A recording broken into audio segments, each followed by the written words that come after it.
નમસ્કાર, આપનું હાર્દિક સ્વાગત છે એજ્યુકેશન ગુજરાત ચેનલમાં. આજે આપણે ધોરણ 8માં સંસ્કૃત વિષયનું 7મું ચેપ્ટર સુક્તસ્ય આ પાઠનું સ્વાધ્યાયપોથીનું સંપૂર્ણ સોલ્યુશન વિડીયો માધ્યમ શીખવાનું છે. ચેનલ પર નવા આવ્યો ચેનલ સબસ્ક્રાઈબ કરો. વિડીયો ગમે લાઈક શેર કરી. પહેલો પ્રશ્ન છે, નીચે આપેલા પ્રશ્નના સાચા જવાબ માટે યોગ્ય વિકલ્પ પસંદ કરો. પહેલો પ્રશ્ન, માતા અને માતૃભૂમિ શેના કરતાં મહાન છે? તો સ્વર્ગ કરતાં. બીજો પ્રશ્ન, ગરિયસી શબ્દનો અર્થ શું થશે? તો એ છે ચડિયાતી. ત્રીજો પ્રશ્ન, આપદી શબ્દસ્ય ગુર્જર ભાષાયા ક અર્થ અસ્તિ? જવાબ છે આપત્તિમાં. ચોથો પ્રશ્ન, મિત્રની પરીક્ષા ક્યારે થાય છે? તો થાય છે સંકટ સમયે. પાંચમો પ્રશ્ન, શ્રદ્ધાવાનો કિમ લભતે? તે થાય છે જ્ઞાનમ. છઠ્ઠો પ્રશ્ન, કેવો માણસ જ્ઞાન પ્રાપ્ત કરી શકે છે? તો શ્રદ્ધાવાળો. સાતમો પ્રશ્ન, કેવી વ્યક્તિ પાસે બળ છે? તો જેની પાસે બુદ્ધિ છે. આઠમો પ્રશ્ન, કળિયુગમાં શેની શક્તિ છે? તો છે સંગઠનમાં. નવમો પ્રશ્ન, કલયોગી શબ્દનો શો અર્થ છે? તો છે કળિયુગમાં. 10મો પ્રશ્ન, ધર્મનું પ્રથમ સાધન કયું છે? તો છે શરીર. 11મો પ્રશ્ન, આદ્યમ શબ્દનો શું અર્થ થાય? તો છે શરૂઆત. આદ્યમ એટલે પ્રથમ થતું છે, પ્રથમ. બીજો પ્રશ્ન, ખાલી જગ્યા પૂરો. પેલું આપદી એટલે મિત્ર પરીક્ષા.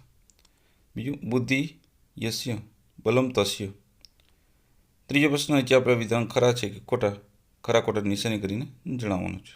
પેલું, ક્રિયા વગરનો જ્ઞાનનો ભાર હોતો નથી, વિધાન ખોટું છે. બીજું, ગરિયસી એટલે ઉતરતી કક્ષાનું, ખોટું વિધાન છે. ત્રીજું, ખલું એટલે ખાલી, વિધાન ખોટું છે. પ્રશ્ન નંબર 4, નીચે આપેલ પ્રશ્નો ગુજરાતી ભાષામાં ઉત્તર આપેલ છે. પેલું, જ્ઞાન ક્યારે ભારરૂપ બને છે? જવાબ છે અમલમાં મૂક્યા વિનાનું જ્ઞાન, એટલે કે ક્રિયા વગરનું જ્ઞાન ભારરૂપ બને છે. બીજો પ્રશ્ન, કર્મ વિના જ્ઞાન કેવું બને છે? જવાબ છે કર્મ વિનાનું જ્ઞાન ભારરૂપ બને છે. ત્રીજો પ્રશ્ન, સ્વર્ગ કરતાં શું ચડિયાતું છે? જવાબ છે માતા અને માતૃભૂમિ સ્વર્ગ કરતાં પણ ચડિયાતી છે. ચોથો પ્રશ્ન, કોની પરીક્ષા સંકટ સમય થાય છે? જવાબ છે મિત્રની પરીક્ષા સંકટ સમય થાય છે. પાંચમો પ્રશ્ન, જેની પાસે બુદ્ધિ છે તેની પાસે શું છે? જવાબ છે જેની પાસે બુદ્ધિ છે તેની પાસે બળ છે. છઠ્ઠો પ્રશ્ન, શરીર શેનું પ્રથમ સાધન છે? જવાબ છે શરીર ધર્મનું પ્રથમ સાધન છે. છઠ્ઠો પ્રશ્ન, નીચેના સુવિચારોને ગુજરાતીમાં અનુવાદ કરો. પેલું, જનની જન્મભૂમિ સ્વર્ગાદપી ગરિયસી, એટલે કે જનની અને જન્મભૂમિ સ્વર્ગ કરતાં પણ ચડિયાતી છે. બીજું છે, શ્રદ્ધાવાનો લભતે જ્ઞાનમ, એટલે કે શ્રદ્ધાવાળો માણસ જ્ઞાન પ્રાપ્ત કરે છે. ત્રીજું, બુદ્ધિ યસ્ય બલમ તસ્ય, એટલે જેની પાસે બુદ્ધિ છે એની પાસે બળ છે. ચોથું, સંગઠની શક્તિ કલો યુગી, એટલે કે કળિયુગમાં સંગઠનમાં શક્તિ હોય છે.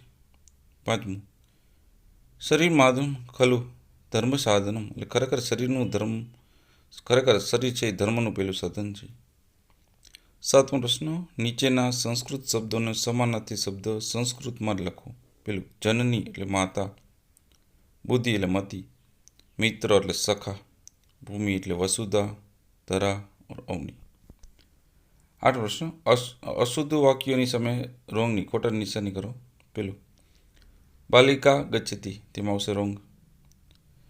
બીજો છે બાલક હસતી, એમાં નિશાન નથી કરેલ, રાઈટ છે, બરાબર. કુકુર ધાવંતી, એમાં ખોટું આવશે. ઉષ્ટ્રા હસ્તી, ખોટું હશે. શૃંગાલ પૂછંતી, એમાં સાચું છે. છઠ્ઠું, એસ દિવ્ય, ખોટું હશે. એસ વિવેક. તો આ આપણા પાઠના સ્વાધ્યાયપોથીનું સંપૂર્ણ સોલ્યુશન. જોતા રહો એજ્યુકેશન ગુજરાત ચેનલ, શીખતા રહો. થેન્ક યુ, આભાર.